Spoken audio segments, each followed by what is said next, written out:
Neste vídeo, apresentaremos algumas histórias e experiências bizarras envolvendo algumas figuras em particular. Os manequins. Para muitas pessoas, os manequins não apenas representam uma ferramenta para modelar roupas, acessórios e nos dar uma ideia de como uma peça ou conjunto nos pareceria, mas algo mais profundo pelas coisas que viveram, é claro. Algo que separa apenas momentos, situações ou gatilhos para que esses objetos se manifestem de diferentes formas. O que nos diria você? Objetos com vontade própria, simples marionetes de algo mais ou algo que ainda não conhecemos? Nesse vídeo temos alguns relatos extremamente interessantes e assustadores. Vamos ao primeiro relato. No ano de 2016, consegui um emprego em Polanco, aqui na cidade do México. Acho que vocês imaginam o óbvio, que não posso nem gostaria de mencionar o local, já que é um dos mais movimentados da região. O local recebe muitos clientes todos os dias. Minha chefe foi muito gentil comigo, e o que menos quero é prejudicar o negócio dela. Comecei a trabalhar em fevereiro daquele ano. Apenas eu, minha chefe, que vamos chamar de Dona Laura, outra garota que vamos chamar de Sofia e eu. Eu tinha 22 anos na época, Sofia 24, e Dona Laura tinha 37 anos. Desde o meu primeiro dia em termos de treinamento, aprendi a ficar no caixa, como atender clientes, como lidar com os trajes, porque era uma loja de trajes. Tudo isso me leva a 5 semanas de trabalho bem tranquilo, e até aquele momento, eu não havia tido a necessidade ou acesso, não sei qual das duas opções, de ir ao porão. Normalmente deveríamos trocar os manequins junto com os trajes, mas minha chefe e Sofia cuidavam disso. Elas apenas desciam para o porão, traziam para cá e nós os trocávamos. Nunca me enviaram lá embaixo, nunca me deram uma razão, e sinceramente, eu não tinha percebido isso até me mandarem para lá pela primeira vez. Notei que nunca tinha descido antes. Foi numa tarde, por volta das 6 horas, não haviam muitos clientes naquela hora. Era uma quinta-feira e minha chefe estava lidando com alguns fornecedores. Então, Sofia se aproximou de mim. Ela já estava trabalhando ali há alguns meses e disse que íamos descer para o porão e que se eu poderia acompanhá-la enquanto a Dona Laura ficava com os fornecedores. Ela pegou as chaves, fomos para as escadas porque o porão era desses subterrâneos. E antes de descer, ela me disse muito séria. Ela nunca havia falado naquele tom. Marta, sempre temos que descer aqui, seja com a Dona Laura ou comigo. Nunca devemos descer sozinhas. Pode ser que a porta fique presa, podemos cair, qualquer coisa pode acontecer. O som quase não se ouve lá em cima, então se você gritar, talvez não nos escutemos. Então, nunca venha sozinha. A verdade é que a maneira como ela me disse isso foi a única coisa que não estava, como posso dizer, sincronizada com o que estava dizendo. Algo tão simples como não descer sozinha, e ela não precisava me dizer isso com aquele rosto de medo ou preocupação, como estava dizendo. Pensei que ela estava exagerando, mas não. Sim, a expressão dela mudou muito enquanto descíamos. Chegamos à porta, ela estava abrindo, e me disse: "Não se esqueça de qualquer forma, quem quer que esteja com você, acenda a luz antes. Olhe, dê uma olhada, está muito escuro, sempre ligue a luz. Ou se você ver que a luz queimou, não entre. É melhor esperar até que venham trocar e pronto. Mas não entre se não puder ver, você pode se machucar." É o que a Dona Laura nos diz. Aquele porão era longo, mas estreito, escuro, parecia e cheirava a confinamento. Ela acendeu a luz e no início havia algumas prateleiras pequenas com caixas onde estavam as roupas e ao fundo muitos manequins. Bem, para o espaço que havia, eram muitos, poderia dizer que talvez uns 20. Algo que me deu arrepios de ver é que todos esses manequins tinham o rosto coberto, quer dizer, as cabeças com trapos, sacos pretos, qualquer coisa. Todos sim, eu vi, mas não perguntei nada. Talvez cobrissem as cabeças para protegê-los do pó, fazia sentido. Pegamos algumas caixas, subimos, ela fechou e sim, a vi subindo apressada. Naquele dia terminamos e, na verdade, não perguntei nada até o dia seguinte, quando cheguei à loja cansada e fiquei sozinha com a dona na loja e perguntei, aproveitando que não havia clientes por um tempo: Senhora, desculpe, ontem quando descemos ao porão achei muito curioso como eles cobriam os manequins. Fiquei assustada, não vou mentir, mas é por causa do pó ou algo assim? E a senhora me respondeu: não, querida. O que Sofia te disse quando desceram juntas, não é? Sim, senhora, descemos juntas. Que bom. Não sei se ela te disse, mas nunca vá lá embaixo sozinha, por favor, nem com a luz apagada. Eu disse que sim, que ela me disse. A senhora foi sincera comigo, porque ela me pediu para sentar e estava muito séria, como Sofia disse. Sofia não queria te dizer, e minha mãe me ensinou a ser sempre transparente com todos na vida, especialmente quando se trata de trabalho. Mas olha, filha, vou te dizer algo. Você decide se acredita ou não. Só quero que não fique assustada de repente ou tenha uma experiência ruim. Aqui, mais do que em qualquer outro lugar, no porão, a razão pela qual Sofia já sabe, e eu peço que nunca desçam lá embaixo, com ou sem luz. Parece um disco arranhado, eu sei, mas não se esqueça, é porque coisas acontecem lá embaixo. Os manequins, não sei como explicar. Talvez você saiba mais sobre o assunto, mas para mim, eles estão vivos, é isso que estou dizendo. Ouvir ela dizer isso me fez esperar uma reação de riso, não que ela me dissesse que era uma piada. Mas não foi assim, ela continuou me dizendo. Lá embaixo não sei o que era antes, talvez quando esta loja era de meus pais, mas eles nunca me contaram nada sobre o porão. Antes não era usado como bodega, era apenas um quarto vazio. Havia algumas caixas no máximo, como hoje, mas foi só quando comecei a trabalhar aqui com meu irmão que eu notei quando trouxemos os manequins que só lá embaixo eles estão vivos. Me chame de louca se quiser, mas não é algo que quero que Sofia e você confirmem. Não quero que passem por isso, embora, se você não acredita, posso te mostrar para que veja que nunca vou mentir para vocês. Digo a verdade e não pensem que estou sendo grosseira. Sim, eu acreditei que ela estava brincando ou algo assim, mas parecia que ela não estava brincando e também não me disse nada concreto para ter alguma prova. Eu disse a ela para me mostrar e que queria ver, e, embora talvez vocês não acreditem em mim, o que vou contar, porque eu mesma não acreditava, foi completamente real. A loja ainda está lá hoje. Descemos depois que a senhora Laura me perguntou 2 vezes se eu estava certa, que não era necessário, mas eu acreditava menos a cada pergunta dessas e dizia sim. Quando estávamos lá embaixo, ela acendeu a luz, me pediu para esperar na porta ao lado do interruptor da lâmpada e caminhou até o fundo, tirando de todos os manequins o que cobria as cabeças. Suas faces eram dessas completamente brancas, mas com uma fenda que parecia representar seus olhos, um nariz um pouco elevado e uma boca. Eles olhavam para todos os lados. A senhora Laura foi até o fundo, encostou-se na parede e me disse para apagar a luz e contar até 3 ou 2 segundos, e depois ligá-la novamente. Eu a apaguei, deixando tudo escuro com medo de que a senhora saísse correndo da escuridão ou algo assim, e a liguei após 2 segundos. Todos os manequins, sem exceção, estavam olhando para a senhora Laura, com o rosto virado para o fundo. Ela olhou para mim sem olhar para eles, caminhou até mim, ficou ao meu lado na porta e pediu para eu continuar olhando. Ela apagou a luz novamente e a ligou apenas 3 segundos depois, e todos estavam virados nos olhando. Eu sei que é difícil de acreditar. Eu vi isso, me assustei, subi correndo de medo, ouvi a senhora Laura fechar a porta e subir também. Eu não dormi por dias de medo e ainda não consigo olhar para os manequins de exposição na loja. Creio que a senhora Laura me disse que eles não faziam nada, apenas que eu não deveria descer e não ficar no escuro lá embaixo, e que ela entendia se eu não quisesse mais descer. Ela poderia fazer isso, não tinha problema, que não tinha medo deles. Eu acreditei nela, apesar de não ter durado muito tempo trabalhando lá, e a Sofia menos ainda.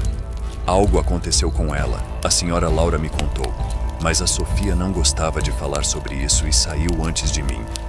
A chefe e dona sempre foi muito gentil conosco, mas isso não estava certo.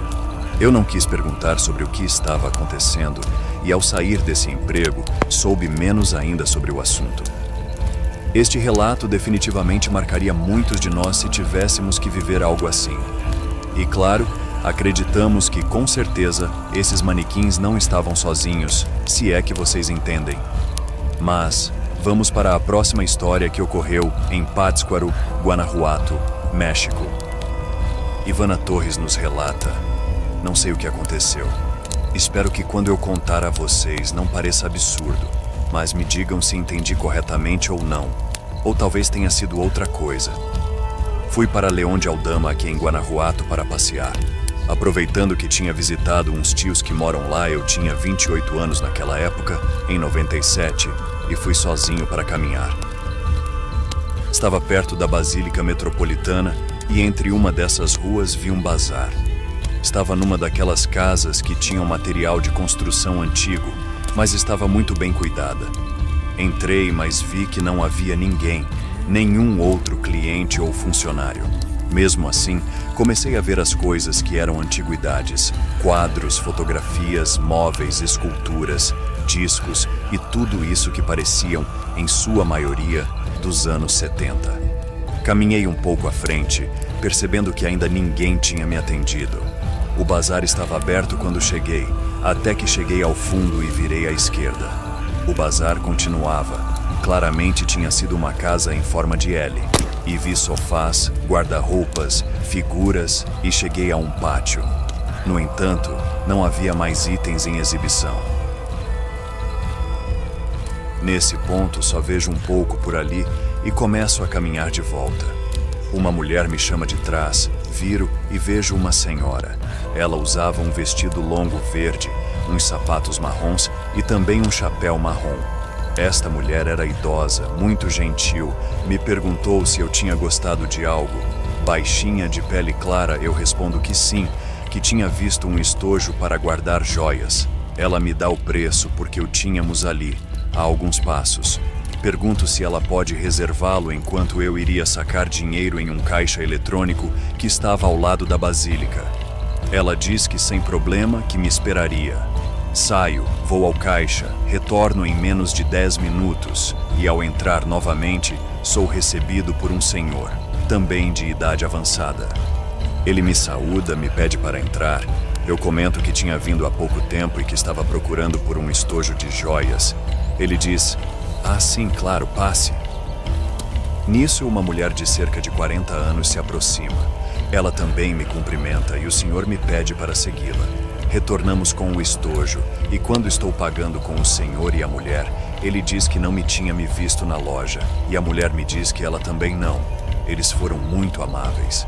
Eu comentei que também não os vi, que fui atendida por uma senhora lá no fundo. Os dois se viraram para se olhar, ficaram em silêncio. Eu estava com o dinheiro na mão e agora os via angustiados. Foi a mulher quem me perguntou como era essa senhora. Descrevia para eles, talvez com mais detalhes sobre o rosto. A mulher, que eu soube depois, era a filha desse senhor. Ela se afasta, caminha até o fundo, e o homem me diz que não poderia ser, que só estavam os dois na loja. Talvez eu tenha me confundido, pois eles tinham ido comprar comida e voltado há cerca de 5 minutos. Mas não, eu descrevi novamente a mulher, mostrei o estojo que estava pagando, pelo qual ela tinha me dado o preço exato. Se não fosse ela, quem seria? Não havia etiquetas ou algo assim. O senhor me pergunta se tenho um momento, eu digo que sim, e ele me pede para acompanhá-lo. Nós caminhamos e chegamos ao fundo, e depois viramos, continuando até o pátio. Ele me diz: "Moça, aqui vou te mostrar algo. Espero que não leve a mal, pense o que quiser, mas repito, somos apenas minha filha e eu aqui." Ele me diz isso enquanto abre uma porta que terminava no pátio, pedindo-me que entrasse. Não sei por que aceitei sem conhecê-los. Entramos em um quarto que claramente não era uma área de exposição de objetos à venda, mas sim parte de sua casa. Dando a volta, em um quarto completamente empoeirado, onde claramente não entravam muito, havia várias coisas lá, roupas, um criado mudo e uma vitrine alta. Dentro desta vitrine, havia um manequim com sapatos marrom, chapéu da mesma cor e um vestido verde, idêntico ao da mulher que tinha visto há pouco. Fiquei olhando, confusa. Claramente era o conjunto completo que eu tinha visto na senhora, mas não entendia. O homem diz: "Minha filha sempre me conta, moça, que continua vendo sua mãe por aqui. Ela já se foi. Faleceu há cerca de 6 anos. E esse homem me mostra a foto dela. Uma que estava em um móvel com velas brancas ao lado da vitrine. E ele continua dizendo: eu não acredito que sua mãe ainda esteja por aqui. Só ela a viu. Mas veja agora que você mencionou. E eu sei que você não a conheceu. Não tem como. Nunca a vi antes. Mesmo assim, não acredito que tenha sido sua mãe. E perguntei, assustada: então quem foi? Quem me atendeu? Porque falei com alguém. E se ele não acreditava em mim, como sabia o preço exato daquele estógio? E o senhor apenas fez um gesto com os olhos, olhando para o manequim, como se estivesse me dizendo apenas com a expressão o que tinha sido isso. Ao ver esse manequim, que não era realista nem nada estranho, mas tinha olhos, boca, nariz e características muito definidas e estava vestido exatamente como a senhora com quem tinha falado há pouco, não pude deixar de sentir tanto medo. Entreguei-lhe o dinheiro e saí dali pedindo desculpas, sem dizer mais nada, e o senhor também não disse nada. Minha experiência terminou assim, quase corri dali para fora. Eu não acreditava no senhor, mas não podia ignorar tantas coisas que me diziam que o que ele queria me transmitir com aquele olhar, virando para olhar para aquele manequim, é o que eu imagino. O que você acha? Como isso poderia ser possível? Não estamos questionando o relato, apenas buscamos alguma possibilidade. Se a mulher, embora pareça muito louco, não está vivendo dentro do manequim, digamos assim, ou se isso assume a forma da mulher que infelizmente faleceu. São apenas algumas teorias que podem nos ocorrer neste momento, mas nos diga o que você pensa. Comente enquanto vamos para a seguinte história. Tenho uma experiência breve e gostaria que não mencionassem meu nome, porque é algo que não gostaria que soubessem. Trabalhei por um tempo com meu pai em seu negócio, onde ele era contratado para fornecer serviços de iluminação para eventos. Eu o ajudava a descarregar, organizar e preparar as coisas, e isso nos levou a um teatro pequeno aqui em nossa cidade. A última vez que estive lá foi por volta de 2018, e estava fechado. Desconheço se o reabriram. Chegamos cedo, eram cerca de 12 horas do meio-dia. O evento seria no dia seguinte e fomos recebidos apenas pelo guarda e pela pessoa encarregada da organização. Acho que era para um baile escolar, algo assim, não me lembro bem. Naqueles anos, por volta de 2001 ou 2002, o teatro enfrentava muitos problemas e estava com recursos escassos, por isso nos contrataram. Eu tinha 16 anos quando isso aconteceu. Desci para deixar umas caixas com várias coisas de reposição caso precisássemos. Indo para o fundo por um corredor, numa porta onde me haviam indicado. Fiquei com receio de entrar lá, mas como meu pai ficou responsável, ele disse para não me preocupar, que só estávamos nós. Então, ninguém me perguntaria nada. Eu cheguei naquele quarto, deixei as coisas lá e voltei pelo corredor. Enquanto passava por outras portas, ouvi em uma delas como se fossem muitas pessoas correndo em um tapete. Um ruído de passos secos, muitos. Continuei passando do lado de fora de onde ouvia esses passos, alinhando-se na porta. Como estava completamente escuro, só consegui ver muitas silhuetas correndo de um lado para o outro com a pouca luz que entrava do corredor. Fiquei olhando para elas, achando estranho ver tanta gente correndo na escuridão. De repente, a porta se fechou na minha cara e me assustei, além de ter feito muito barulho quando a porta bateu. Fui embora assustado dali, apressando o passo. Quando cheguei ao final do corredor, o responsável pelo evento e meu pai estavam lá, perguntando se eu tinha feito aquele barulho. Eu disse que não, que tinham sido as pessoas naquele quarto. Não havia mais ninguém aqui, Sr. José.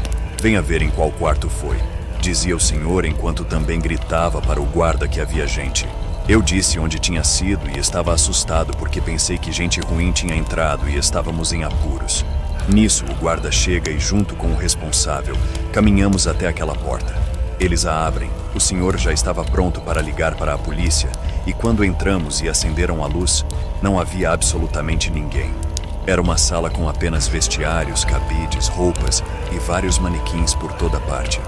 Fora isso, não havia ninguém e aquele lugar era pequeno. Não havia dutos de ventilação por onde alguém pudesse sair. Nenhuma saída havia naquele lugar. Eu os vi pelo corredor, então, quem estava correndo lá? Quem eu mesmo vi? Não poderia ter saído por aquela porta ou se escondido, porque eles procuraram em todos os lugares e não encontraram ninguém. Eu estava com tanto medo. Sério, não conseguia acreditar que as pessoas que vi não eram reais. Todas aquelas silhuetas que vi correndo não poderiam ter sido pessoas, então só poderiam ter sido os manequins. Meu pai nunca acreditou em mim, ele disse que eu vi errado isso e aquilo. Mas quando eu perguntava quem tinha batido tão forte na porta que eles também ouviram e por isso me encontraram lá, ele nunca dizia nada, ficava calado. Preferi guardar essa experiência para mim. Meus tios, especialmente, zombavam de mim quando meu pai contava a eles, rindo também, porque eu não conseguia mais ver ou ficar perto de um manequim. E você tem medo de manequins? Eles te deixam desconfortável. Já aconteceu algo relacionado a isso com você? Por favor, deixe nos comentários o que você pensa sobre o assunto e não esqueça de que você também pode ter a sua história narrada em nosso canal. Até o próximo vídeo.